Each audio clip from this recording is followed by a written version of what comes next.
All right, so welcome to another deep dive. And today we're going somewhere we haven't been before. We're Oh, diving into poetry. poetry. I Yeah, love. modern poetry to be more precise. Specifically excerpts from this piece called Polarized Wave. Okay, interesting title. Right, it caught my attention too.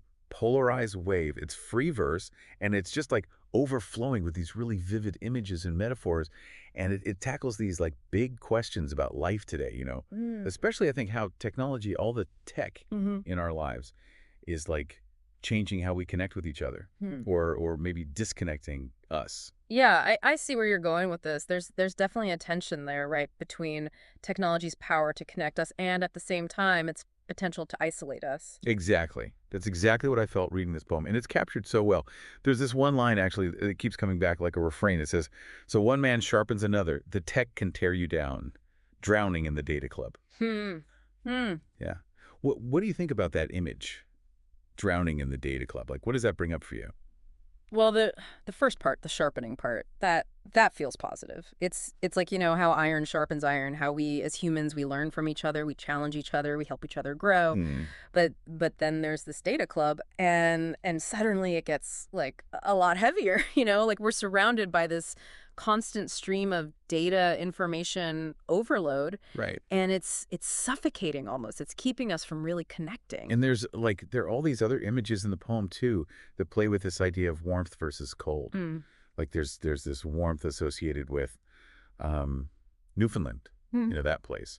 And it's put in contrast with the coldness of screens. Ah, interesting. What do you make of that contrast? Well, I I don't know. Newfoundland always makes me think of like home, like a cozy home with a fireplace and a home cooked meal. Mm. It feels very, very real and authentic. Yes. That's it. That's it. The poem's contrasting that kind of real, authentic experience with the digital world, Yeah. with the coldness of screens, which, while they can connect us, they also put up this barrier, like a wall between us. And it's not just like the physical connection that's missing, right? The poem talks about, um, let me find the line. Oh, here, hugs and belly laughs, just trends to follow. It's like even our emotions are becoming performative online. Whoa. You're right. You're picking up on something really important there. That sense of hollowness, the feeling that maybe we're not really feeling things anymore. We're just going through the motions. Yeah. Yeah, exactly. Like we're just performing for the algorithm. Mm. And so one line, it really gets me thinking. In a war full of pixels, where does pride fit in? Ooh, wow. Yeah. That's deep. And it's so relevant to how we live today, isn't it? It makes you question this whole idea of ego and self-promotion online. Absolutely. It's like with all the likes and followers, we're constantly seeking validation. But what are we losing in that pursuit? It's like, are we losing ourselves? Are we losing sight of who we really are?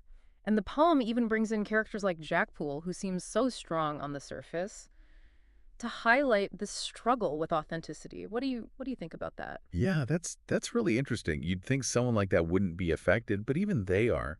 And I think it's something a lot of people can relate to, right? This pressure to present a certain image online. Oh, absolutely. I think we all feel that to some degree.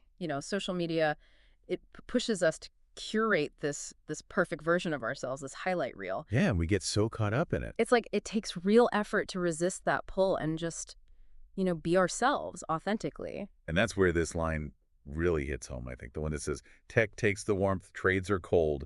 You're left without the rhythms and no one to hold.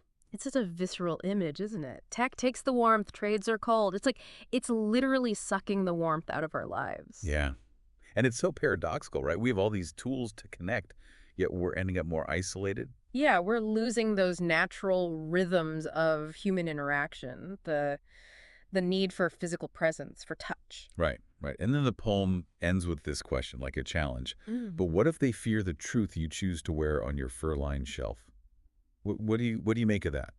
It's like a call to action, isn't it? To be Yeah. brave, to be authentic, even if it means going against the grain. Yeah, even if it means not fitting into that perfect little box that social media tries to put us in. Exactly.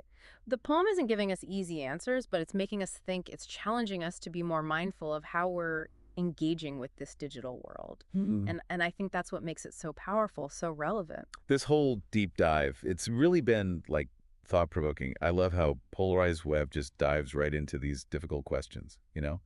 It doesn't shy away from them. It's refreshing, isn't it? Yeah, it is. And it's a good reminder, I think, that we all have choices to make. Choices about how we use technology and choices about how we prioritize real, genuine connection in our lives. Couldn't have said it better myself. Well, on that note, I think that's a good place to wrap up our deep dive. Thanks for joining me. It's been a pleasure. The pleasure was all mine. Until next time. See you then. Bye. Bye.